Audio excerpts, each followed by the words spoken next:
It really has to do with the point of view of the people I'll be working with and what new aspects they want to emphasize in the work. And in this case, it's Guy Ritchie and these wonderful actors and a live action film. And so all the changes I've made are sort of in accordance with that. Voilà. Donc, voici Aladdin pour la 3e fois. Donc, souvent, on me pose des questions. Qu'est-ce que ça vous fait de revisiter ce film pour une 3e fois? Parce qu'il ne faut pas oublier, il y avait une comédie musicale entre les deux films.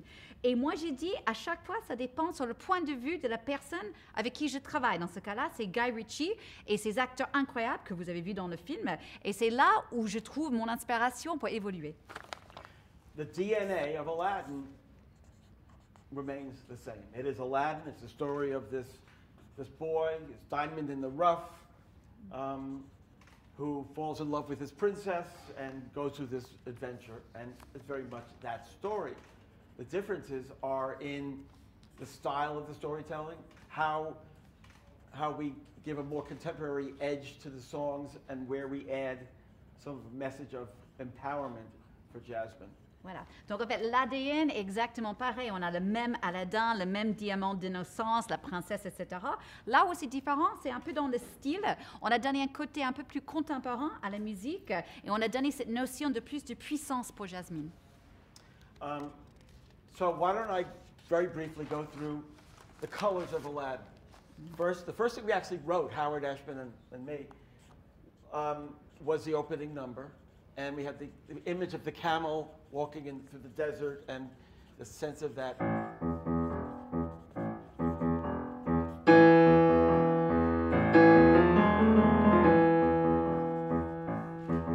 Oh, I come from a land, from a faraway place, where the caravan camels roam.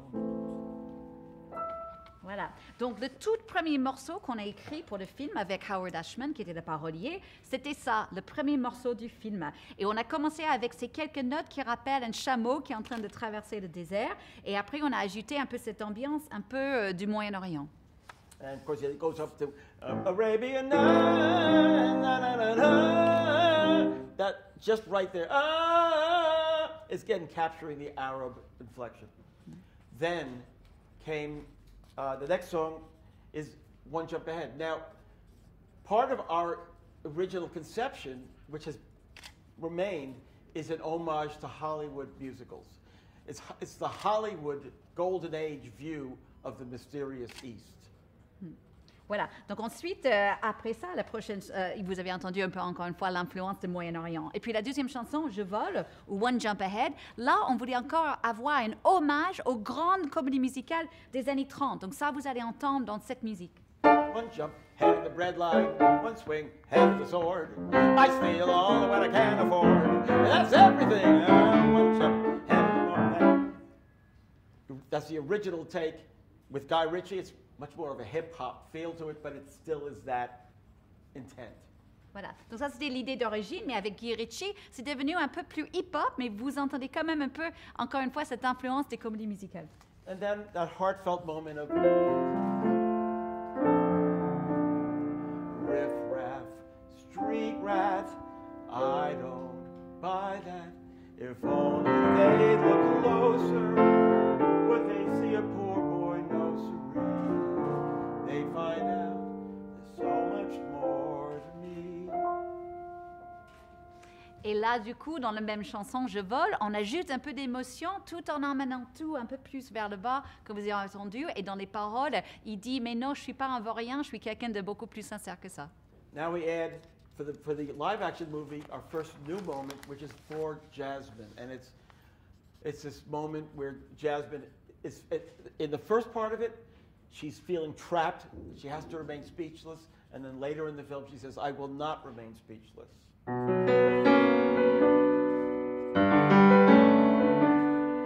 comes a wave meant to wash me away, a tide that is taking me under, swallowing sand left with nothing to say, my voice drowned out in the thunder.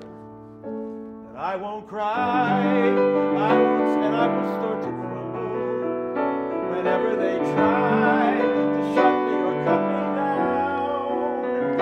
I won't stay silent.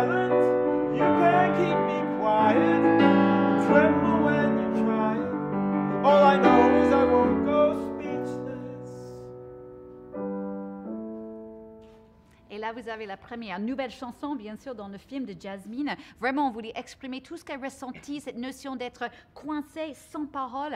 Et là, bien sûr, la chanson s'appelle en anglais Speechless, sans parole. And then we meet our genie. And the genie is described, the genie of the ring is the genie of the lamp and the genie of the ring. Genie of the ring is described as black and having an earring like a hipster. And so I thought, like, Fats Waller. I loved Harlem jazz, and thus, oh man, my. Well, Alabama had them 40 thieves. Arizona had 1,000 tales. And Mr. You in luck was up your sleeve. You want that, it's that stride piano Harlem jazz. Voilà. Et donc, quand il s'agissait du génie, en fait, au début, quand on a fait les recherches, on a appris qu'il y avait un autre génie qui venait de la bague, pas seulement de la lampe, mais il y avait un génie qui venait d'une bague également, qui était un grand black avec une bague, une boucle d'oreille, qui rappelait un peu à Alan Fats Waller. Donc, justement, ils ont plongé dans ça pour les inspirations, cette piano un peu comme ça des années 20. And also the influence of Cab Calloway, also Harlem jazz. In Prince Ali, fabulous sea, Ali Ababa, genuflect, show some respect, down on one knee. Now try your best to stay calm, brush up your son, this alarm, then come and meet a spectacular coterie. Voilà, on a trouvé la même influence dans la deuxième chanson du Genie, Prince Ali, où on retrouve un peu cette jazz d'Harlem et Cab Calloway. And of course, the Magic Carpet Ride, where I wanted the feeling of a romantic Spanish guitar and floating through the clouds. I can show you the world, shining, shimmering, splendid. Tell me, princess, now when did you last let your heart decide the rêve bleu? Voilà. Donc, Alan nous faisait ce rêve bleu. En anglais, bien sûr, it's a whole new world, ce nouveau monde. Et là, il cherchait plus, vous entendez, un peu comme une guitare espagnole, une notion un peu romantique, comme ils sont en train de flotter dans les cieux, comme ce qu'on voit dans le film. And that's the musical sort of package that is Aladdin that we built on and have been building on since the animated and then to Broadway and now to this movie. Voilà, et donc c'était ça un peu le base, comme vous savez bien, la BO du premier film d'animation. Ensuite, la comédie musicale, on a construisé un peu plus. Et puis enfin, aujourd'hui, on a construisé juste à voir ce film en prise réelle. Avez-vous des questions? Yeah. Vous avez des questions? Non? Si? Allez-y. J'ai une question. Pourquoi ne pas avoir rajouté dans le film live Proud of Roof Boy, surtout quand il parle de sa mère à un moment, Aladdin? De la comédie musicale? On n'a pas ajouté, pas écrit la mention à ce moment-là? En fait, c'est la première chanson écrite par Howard Ashman, Proud of Roof Boy. Part of your Boy. boy? Ah, il y avait a question Well, about sure, his I know. mother. Yeah. One of my favorite songs was the song that Howard Ashman and I originally wrote for Aladdin. This was the big ballad that got cut when the mother got cut. Ah, okay.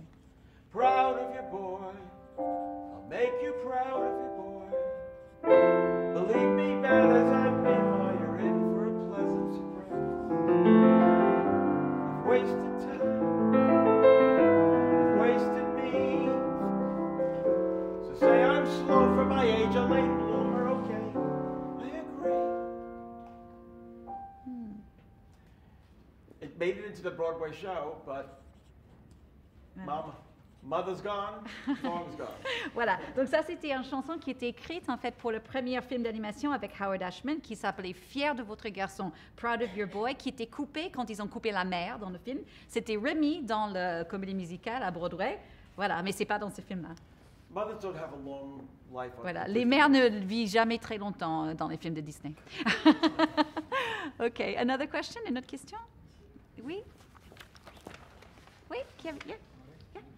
So, was it challenging to add this hip hop sense to Friend in One Me? Jump Ahead. Because this is a catchy song and a song that everybody loves. So, personally, I love the new one.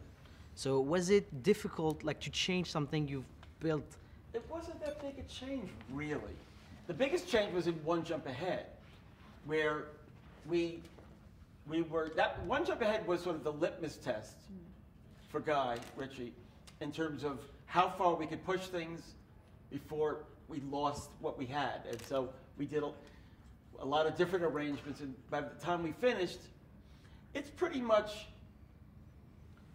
so much like what we did originally, except without it feeling like one jump ahead of the red line. It's more like one jump ahead of the red line, one swing ahead of the sword. It's just a rhythm section thing under it. Voilà. Didn't bother me. I think I love it actually. Voilà, donc Alain, la question disait en fait, est-ce que c'était difficile de donner un peu de hip-hop en fait à ces chansons?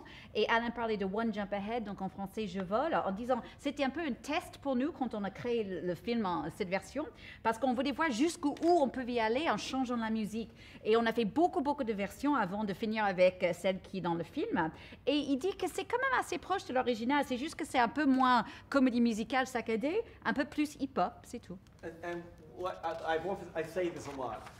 I liken what I do to being an architect. I design the house. Others are going to live in the house. So if they want to paint the house purple, go ahead.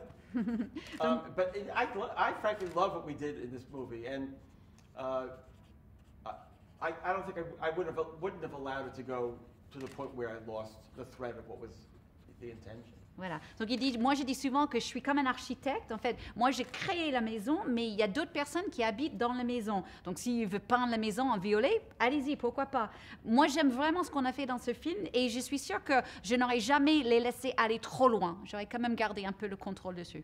I also think that new arrangements allow ears a fresh take on the songs and allow it to feel new again.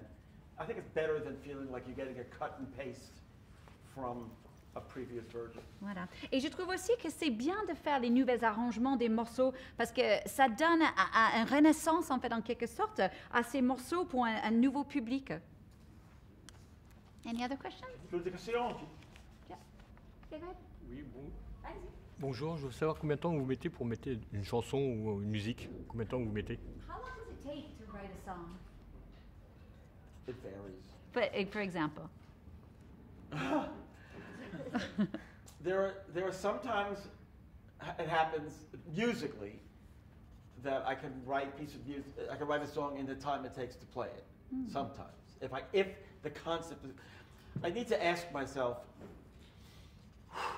Okay, in telling the story, what is the musical vocabulary and the attitude of the music? Then, what is the song moment? What is the character? Where does the song start? Where does the song end? What do we need the song to accomplish? All those. What does the song?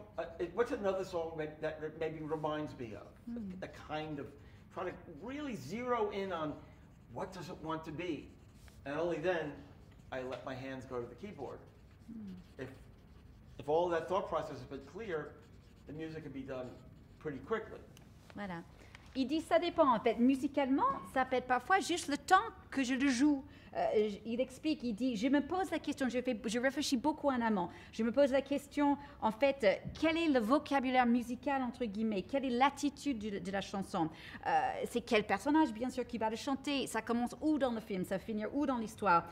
Est-ce qu'il y a d'autres chansons qui me font un peu penser de ce que moi je veux faire?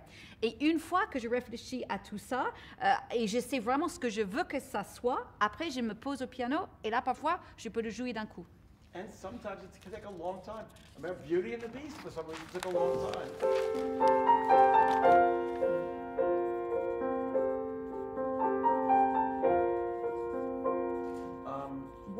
Why did it take long? We just weren't satisfied. It needed to have a certain very ephemeral quality. Again, it's just sometimes, maybe it's biorhythms, you know?